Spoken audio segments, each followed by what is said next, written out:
Hello and welcome to V3 cars. हमने कुछ time पहले आयनिक 5 के साथ एक लॉन्ग टर्म सीरीज की थी, जिसके बाद हमने रियलाइज़ किया कि ईवीज़ में लॉन्ग रेंज तो मैटर करती ही है, लेकिन रेंज एंग्जाइटी से भी ज़्यादा बड़ी प्रॉब्लम चार्जिंग टाइम एंग्जाइटी है। ऑल्दो इलेक्ट्रिक कार्स के साथ होम चार्जिंग का ऑप्शन रहता है, लेकिन मुझे पर्सनली लगता है कि ईवीज़ तभी पॉपुलर हो सकती हैं जब इन्हें आप कहीं भी चार्ज कर सके और वैसे यूज़ कर सके जैसे हम आइस व्हीकल्स यूज़ करते हैं। आयनिक 5 ने हमें ईवीज़ के साथ रहना तो सिखा दिया, पर अब मुझे ये लगता है कि ईवीज़ को पॉपुलराइज करने में लग्जरी सेगमेंट ज़्यादा बड़ा रोल प्ले कर सकता है। ये एक सिंपल फैक्ट है कि लग्जरी सेगमेंट में आइस से ईवीज़ पे अपग्रेड ज़्यादा वैल्यू फॉर मनी है। फॉर एग्जाम्पल, आयनिक 5 जैसी कार में अगर सिमिलर आउटपुट वाला पेट्रोल या डीजल इंजन होता तो इसके बाकी स्पेसिफिकेशंस के अकॉर्डिंग इसकी कॉस्ट टूसॉन डीजल ऑटोमेटिक जितनी होनी चाहिए थी, which is around 35 lakh rupees ex showroom. यानी आयनिक 5 ईवी के प्राइस से अराउंड 10 लाख रुपीज़ या 22% कम। Q8 e-tron और Q8 में भी 10 लाख रुपीज़ का ही डिफरेंस है, लेकिन e-tron के प्राइस पे परसेंटेज वाइज Q8 का प्राइस सिर्फ 10% ही कम है। तो बेसिकली लग्जरी ईवीज के केस में इलेक्ट्रिक पावर ट्रेन का प्रीमियम कम है और साथ में बायबैक प्लान्स भी हैं। गिवन सच benefits, ideally luxury car owners को पहले ईवीज पे शिफ्ट करना चाहिए। अर्ली एडॉप्टर्स होने का उन्हें अगर थोड़ा बहुत नुकसान भी हो गया तो वो सह भी लेंगे और उनके चक्कर में इंफ्रा भी डेवलप हो जाएगा। लग्जरी ईवी को लॉन्गर ड्यूरेशन के लिए एक्सपीरियंस करने के लिए और ये देखने के लिए कि वो कितनी प्रैक्टिकल हैं, कितनी रेंज देती हैं और उनका ड्राइव एक्सपीरियंस कैसा है, we reached out to some luxury car makers and here I am with the Audi Q8 e-tron, जिसे चलाते हुए अब मुझे 1 महीना हो गया है।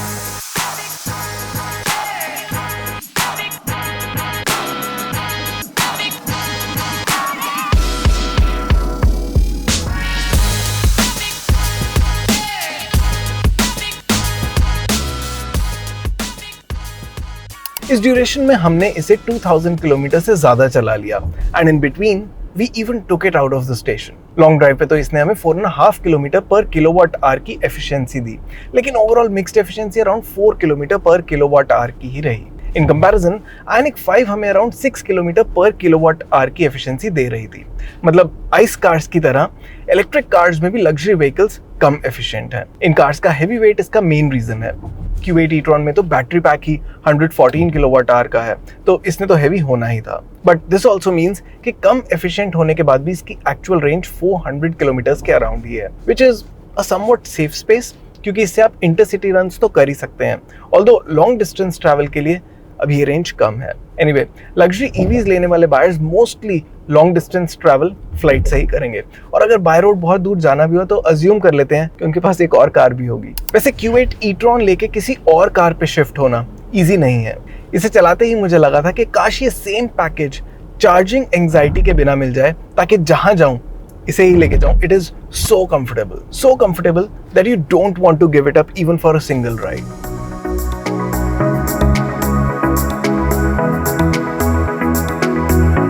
मैं 100% श्योर हूं कि डेली यूज के लिए Q8 e-tron ओनर्स इसके अलावा दूसरी कार नहीं यूज करते होंगे। If you're on the verge of upgrading from a mass market to a luxury car, तो मुझे लगता है कि higher level of comfort mass market car से लग्जरी कार पे अपग्रेड करने का एक इंपॉर्टेंट रीजन हो सकता है। ऑल्दो ये जरूरी नहीं कि सभी लग्जरी कार्स कंफर्टेबल ही हो, तो V3 कार्स का रिव्यू देख के ही डिसीजन लेना। खैर, Q8 e-tron पे वापस आते हैं, and I feel it's also not just about the ride that makes it comfortable, it is by the way exceptionally कुशी एट स्लो स्पीड्स। मतलब आजकल तो मुझे गुड़गांव की टूटी सड़कें भी बुरी नहीं लगती, इतनी अच्छी राइड क्वालिटी है। But even the seats are Cozi.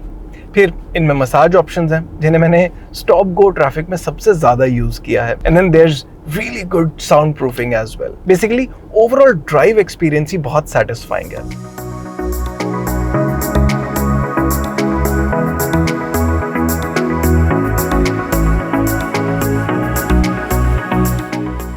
कुछ तो है इन लग्जरी कार्स में, the materials, the quality, the experience के पैम्परिंग मास मार्केट कार्स में नहीं मिलती। स्पेशली ईवीज के केस में मुझे लग्जरी कार्स का नियर फ्यूचर प्रूफ होना भी बड़ा सेंसिबल लगता है। जैसे Q8 e-tron 170 kilowatt fast charging भी सपोर्ट करती है। वो अलग बात है कि अपने यहाँ फिलहाल मैक्सिमम 60 किलोवाट फास्ट चार्जर्स ही कॉमन है, लेकिन कई सिटीज़ में अब 120 किलोवाट या 150 किलोवाट तक के चार्जर्स भी आने लगे हैं, and in future we should be seeing these chargers a lot more, जिनसे चार्जिंग टाइम सिग्निफिकेंटली कम हो जाएगा।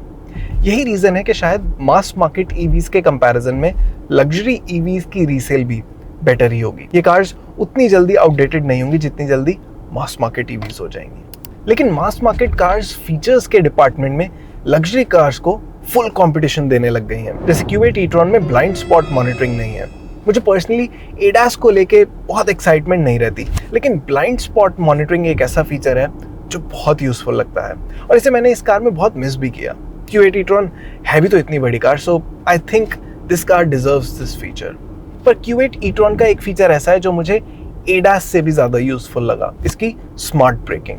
मुझे लगता है कि इंडियन ट्रैफिक के लिए ये ADAS की ऑटोमेटिक ब्रेकिंग से भी कहीं ज़्यादा बेटर और यूजफुल है, which is why I ended up deselecting presence as well almost every time.